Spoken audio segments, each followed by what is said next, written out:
একটা সংসারে পুরুষের দায়িত্ব হচ্ছে বাহির থেকে উপার্জন করে আনা, আর মহিলার দায়িত্ব হচ্ছে বাহির থেকে তার কষ্ট করে উপার্জিত অর্থ দিয়ে খুব সুন্দর একটা সংসার পরিচালনা করা। আসসালামু আলাইকুম এভরিওয়ান, হেনার সংসার ইউটিউব চ্যানেল থেকে আমি হেনা আপনাদের সবাইকে ওয়েলকাম করছি। ভিডিওর শুরুতে সকলকে বলছি একটা লাইক দিয়ে আমার ভিডিওটা কন্টিনিউ করবেন, কারণ আজকের ভিডিওটা খুবই সুন্দর হতে যাচ্ছে। এই ঠান্ডার ভিতরে সকাল সকাল কিন্তু আমি আমার যত মানি প্ল্যান্ট ছিল সব মানি প্ল্যান্টকে গোসল করিয়ে দিয়েছি, কারণ এদেরকে আমি যত পরিষ্কার রাখবো এদের সৌন্দর্যটা কিন্তু ততটাই চোখে পড়বে। আমি আমার মানি প্ল্যান্ট গাছগুলোকে ধুয়ে আবার জায়গায় রেখে দিয়ে আজকে চলে এসেছি আপনাদের যে গত ভিডিওতে শেয়ার করেছি আমি আমার ডাইনিং রুমটা একটু নতুন করে সাজাবো, যার জন্য কিছু কেনাকাটা করেছিলাম, আর এখন সেই কাজটাই করতে যাচ্ছি। আমার কাছে তো খুব ভালো লেগেছে। আমি চাইবো আপনারা ফুল ভিডিওটা কমপ্লিট করবেন, তাহলে আপনাদের কাছেও অনেক ভালো লাগবে। প্রথমেই কিন্তু আমি আগের যে রানার ছিল, টেবিল ম্যাট ছিল, সব কিছু তুলে নিয়েছি, আর এখন চেয়ারের সব কাভারগুলো খুলে নিচ্ছি, কারণ আমি কিন্তু চেয়ারের জন্য নতুন কাভার তৈরি করে ফেলেছি। আজকে তো চেয়ারগুলো মনে মনে খুব খুশিই হবে, ঈদ আসার আগেই ওদেরকে নতুন ড্রেস দিয়ে দিয়েছি। নতুন ড্রেস পেলে কিন্তু সবাই অনেক খুশি হয়, তাই না? যাই হোক, একে একে সব কাভারগুলো খুলে তারপরে কিন্তু আমি এখন চেয়ারগুলো মুছে নিব। আমার কাছে মনে হয় কাঠের জিনিস যত সিম্পল ডিজাইন হবে তত ধুলাবালি কম হবে। তারপরেও যেহেতু কাভার দিয়ে রাখি এতটা ধুলা হয়নি, তারপর একটা নরম কাপড় দিয়ে খুব সুন্দর করে মুছে নিচ্ছি। কাঠের জিনিস যত মুছে পরিষ্কার করে রাখা যায় তত কিন্তু দেখতেও ভালো লাগে এবং থাকেও অনেক দিন। আমার চেয়ার টেবিলের ডিজাইনটা কিন্তু একটুই পুরানো, তারপরেও আমার কাছে খুব ভালো লাগে। চেয়ারে যেহেতু অনেক ডিজাইন আছে, টেবিলটা কিন্তু একদমই সাদামাটা রেখেছি, আর সাদামাটা জিনিসই আপনি যখন গুছিয়ে রাখবেন তখন কিন্তু খুব সুন্দর একটা লুক ক্রিয়েট করবে। এই তো দেখেন, আমি প্রথমেই টেবিলের উপরের যে সুন্দর রানারটা এনেছিলাম সেটা বিছানোর জন্য তৈরি করে নিয়েছি, আর এখন তৈরি করছি চেয়ারগুলোকে। অফ ক্যামেরাতে সব চেয়ারগুলো খুব সুন্দর করে মুছে নিয়েছি, আর এখন নতুন যে জামা সেগুলো গায়ে দিয়ে দিচ্ছি। নতুন জামা গায়ে দেওয়ার পরে এটার সৌন্দর্যটা এত গুণ বেড়ে গিয়েছিল। আমি যখন এই কাপড়টা কিনেছিলাম তখন কিন্তু ভাবতেই পারিনি যে এটার ফাইনাল লুকটা এত ভালো আসবে।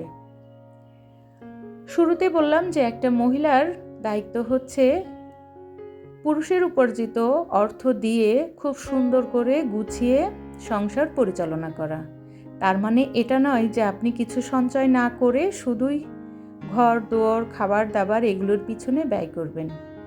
কিছুটা তো সঞ্চয় অবশ্যই করবেন, তারপর দেখে শুনে আপনি আপনার ঘরটা সুন্দর করে সাজিয়ে গুছিয়ে পরিপাটি রাখবেন, যাতে এখানে আসলেই একটা শান্তি খুঁজে পাওয়া যায়। আমাদের কিন্তু ডাইনিং এরিয়াটা এমন একটা জায়গায় থাকে যে যেখানে মেন দরজাটা খুললেই ডাইনিং এরিয়াটা চোখে পড়ে, আর যখনই কেউ একজন মেন ডোরটা খুলে আপনার রুমে প্রবেশ করবে, ডাইনিং এরিয়াটা দেখেই যেন বুঝতে পারে যে আপনি কতটা রুচিসম্মত বা আপনার ভিতরের পরিবেশটা কেমন। যাই হোক, একটু বেশি বলে ফেললাম হয়তোবা। আমি কিন্তু গল্প করতে করতে রানারটা যখন বিছিয়েছি সত্যিই আমার কাছে একটা রাজকীয় ভাইব দিচ্ছিল, আর ফাইনাল লুকটা তো মাশাআল্লাহ অনেক সুন্দর লাগছিল। চেয়ারগুলোর কাভার দিয়ে সবগুলোই কিন্তু জায়গায় রেখে দিয়েছি, আর এখন গ্লাস রাখার যে স্ট্যান্ডটা সেটাই গ্লাসগুলো সব রেখে দিচ্ছি। আর এটা রাখার জন্য আমি সানফ্লাওয়ারের এই সুন্দর ট্রেটা ব্যবহার করেছি। যেহেতু গ্লাস স্ট্যান্ডটাও রাউন্ড শেপের, তো চেয়েছিলাম যে এই সানফ্লাওয়ার ট্রেটা ব্যবহার করলে হয়তো অনেক ভালো লাগবে, কিন্তু না, পরে আমার কাছে কেন যেন ভালোই লাগছিল না। আমি সবসময় এমন করি, অনেক কিছু দিয়ে ট্রাই করি, ফাইনালি যেটা আমার কাছে ভালো লাগে আমি সেটাই রাখি, বাকিগুলো কিন্তু সরিয়ে নেই। আর এই তো দেখেন, একে একে একটা জায়গায় একটু সাজানোর জন্য কয়টা ট্রে আমি ব্যবহার করেছি। যখন আমি এই হলুদ ট্রেটার উপরে রাখছিলাম তখনও কেন জানি ভালো লাগেনি। ফাইনালি আগের যে ব্ল্যাক কালারটা ছিল সেখানেই ভালো লাগছিল। আর এখানে গ্লাস রাখার পরে আমি এই পানির বোতলগুলো রাখার জন্য জায়গা করতে পেরেছিলাম। আমি সব সময় ঘুরে ঘুরে জিনিস কেনাকাটা করতে পছন্দ করি এবং সেটা আমার সামর্থ্যের ভিতরে। আমি চাইলেই কিন্তু অনেক দামি দামি জিনিস ব্যবহার করে খুব সুন্দর করে ঘর সাজিয়ে নিতে পারি, তবে আমার কাছে কেন জানি সেটা ভালো লাগে না।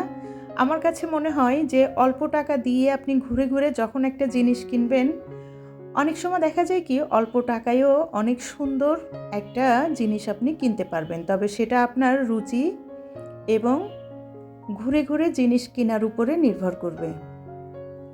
এই যে আমি আজকে ডাইনিং রুমটা নতুন করে যে সাজিয়েছি, এগুলো যা যা আমি কেনাকাটা করেছি আপনাদের সঙ্গে শেয়ার করেছি, সব দিয়েও কিন্তু আমার 2000 টাকা খরচ হয়নি। আর এই অল্প টাকার ভিতরেও যে আমি এত গর্জিয়াস একটা লুক দিতে পেরেছি, আমি সত্যি অনেক খুশি। এখানে ছোট্ট ট্রেটার উপরে আমি আমার প্রয়োজনীয় জিনিসগুলো রেখে দেই। ছোট্ট যে কিউট ব্যাগটা দেখেছেন, এটাও কিন্তু আমার অনেক পছন্দের ছিল। আমি প্রয়োজনীয় যে ছোট ছোট স্পুনগুলো সেগুলো এখানে রাখি। আর এই তো টিস্যু হোল্ডার একটা, আর একটা কিউট লবণের জার, এটা না অনেক কিউট। ভিডিওর এই প্রান্তে এসে সকলকে বলবো, আপনারা যারা আমার ভিডিও নতুন ভিজিট করছেন, প্লিজ আমার চ্যানেলে বলা কোনো কথা, কোনো কাজ যদি আপনার ভালো লেগে যায়, আপনি চাইলেই আমার চ্যানেলটা সাবস্ক্রাইব করে আমার সঙ্গে থেকে যেতে পারেন। পাশে থাকা বেল বাটনটি প্রেস করে রাখতে পারেন, যাতে আমি নতুন কোনো ভিডিও ছাড়লে আপনার কাছে নোটিফিকেশন চলে যায়। আমার অনেক অনেক আপু ভাইয়েরা আছে যারা আমার ভিডিও চুপি চুপি দেখে, আমাকে কোনো লাইকও দেয় না, কমেন্টসও করে না। আপনারা এরকম কেন বলুন তো? একটা লাইক দিতে আপনাদের কি কষ্ট হয়? একটা লাইক দিবেন এবং সুন্দর একটা কমেন্টস করবেন। আমি কিন্তু টিউলিপ দিয়ে ফ্লাওয়ার ভাসটা রেডি করে নিয়েছি। আর এখন সেই যে পছন্দের টিস্যু বক্সটা, সেখানেও কিছু টিস্যু নিয়ে নিচ্ছি। আসলে এক একটা জায়গার জন্য এক এক ধরনের জিনিস হলে ভালো লাগে। আমি যদি এটা ডাইনিং টেবিলের উপরে রাখতাম, আমার কাছে মনে হচ্ছে অতটা ভালো লাগতো না, যার কারণে এটা আমি ডাইনিং টেবিল থেকে সরিয়ে ছোট্ট ওই টিস্যু হোল্ডারটা ডাইনিং টেবিলের উপরে রেখে দিয়েছি। আর এখন এটা এখানে রাখার পরে দেখলাম যে বেশি সুন্দর লাগছে। সত্যি আমার কাছে ঘর সাজাতে খুবই ভালো লাগে। ঘরের প্রতিটা কোনায় কোনায় আমার কাছে মনে হয় দামে কম, কিন্তু খুব সুন্দর একটা জিনিস দিয়ে সাজিয়ে নেই।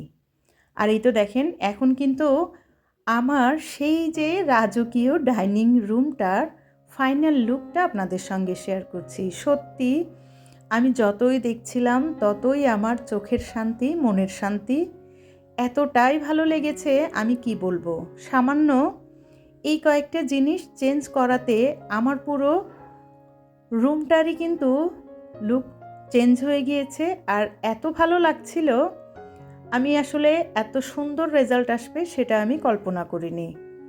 আমি মনে করেছিলাম যে হ্যাঁ ভালো লাগবে, তবে এতটা ভালো লাগবে সেটা আমি বুঝতেই পারিনি। আমার কাছে তো খুব ভালো লেগেছে। আপনাদের কাছে কেমন লেগেছে আমাকে কিন্তু কমেন্টস করে জানাবেন। আপনারা কমেন্টস করতে একটু কৃপণতা করেন। আমি কিন্তু আমার প্রিয় প্রিয় আপুদের অনেক ভিডিও দেখি, কমেন্টস করি, এবং যাকেই আমি কমেন্টস করি তার পরিবারে গিয়ে কিন্তু আমি তাকে সাব করে আসি। আমি এই পর্যন্ত এই চ্যানেলটা ওপেন করার পরে যতজনকে যে আমি বন্ধু করে নিয়েছি তারা কেউ কিন্তু মনে হয় না যে আমাকে রিটার্ন গিফটটা দিয়েছে, তাহলে আমার কিন্তু চ্যানেলটা আর একটু বড় হয়ে যেত। আপনারা প্লিজ কেউ কৃপণতা না করে ভালোবেসে আমার এই নতুন পথ চলার সঙ্গী হবেন। যাই হোক, আমি যে শুধু আজকে ডাইনিং রুমটাই রেডি করেছি তা না, অফ ক্যামেরাতে এই রান্নাগুলোও করেছিলাম। এই তো আজকের ভিডিওটা এখানেই শেষ করছি। সবাই ভালো থাকবেন, সুস্থ থাকবেন, আমি এবং আমার পরিবারের জন্য দোয়া করবেন। আল্লাহ হাফেজ।